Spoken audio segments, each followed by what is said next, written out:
ഇന്ന് ബ്രേക്ക്ഫാസ്റ്റ് കുറച്ച് ഹെൽത്തി ആയിട്ട് ഉണ്ടാക്കാമെന്ന് വിചാരിച്ചു കേട്ടോ. അതിനായിട്ട് കുറച്ച് വെജീസൊക്കെ എടുത്ത് വെച്ചിട്ടുണ്ട്. ഇനി ഇതെല്ലാം ഒന്ന് ക്ലീൻ ആക്കി എടുക്കണം. ഗ്രീൻ പീസ് വെള്ളത്തിലിട്ട് വെച്ചിട്ടുണ്ടായിരുന്നു തലേന്ന്. ഗ്രീൻ പീസ് വെള്ളം ഒഴിച്ച് ഉപ്പ് മാത്രമായിട്ട് വേവിച്ചെടുക്കണം.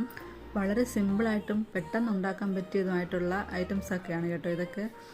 നമുക്ക് തോന്നും കാണുമ്പോൾ ഒരുപാട് ജോലിയുള്ളതെന്ന് തോന്നും, പക്ഷേ പെട്ടെന്ന് ആക്കിയെടുക്കാൻ പറ്റുന്ന സാധനങ്ങളാണ് കേട്ടോ ഇതെല്ലാം.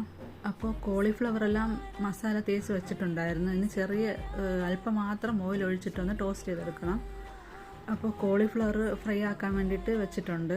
കോളിഫ്ലവർ ആദ്യം 1-2 മിനിറ്റ് ഒന്ന് അടച്ച് വെച്ചിട്ട് വേവിച്ചെടുക്കാം. അതിനുശേഷം തുറന്ന് വെച്ച് 2-3 മിനിറ്റ് ഫ്രൈ ചെയ്തെടുത്താൽ മതിയാവും. പൊട്ടറ്റോ ആദ്യം ഓയിൽ മാത്രം ഒഴിച്ചിട്ട് ഫ്രൈ ചെയ്തെടുക്കാം. അതിനുശേഷം ലാസ്റ്റാണ് നമ്മൾ മസാല ചേർത്ത് കൊടുക്കുന്നത്. പൊട്ടറ്റോ കട്ട് ചെയ്തതിന് ശേഷം ഒന്ന് വാഷ് ചെയ്ത് വെള്ളമെല്ലാം കളഞ്ഞിട്ട് വേണം എടുക്കാനായിട്ട്, അല്ലെങ്കിൽ എൻ്റെ സ്റ്റാർച്ച് കണ്ടൻറ്റ് ഇരുന്ന് ഒന്ന് കരിഞ്ഞു പോകും.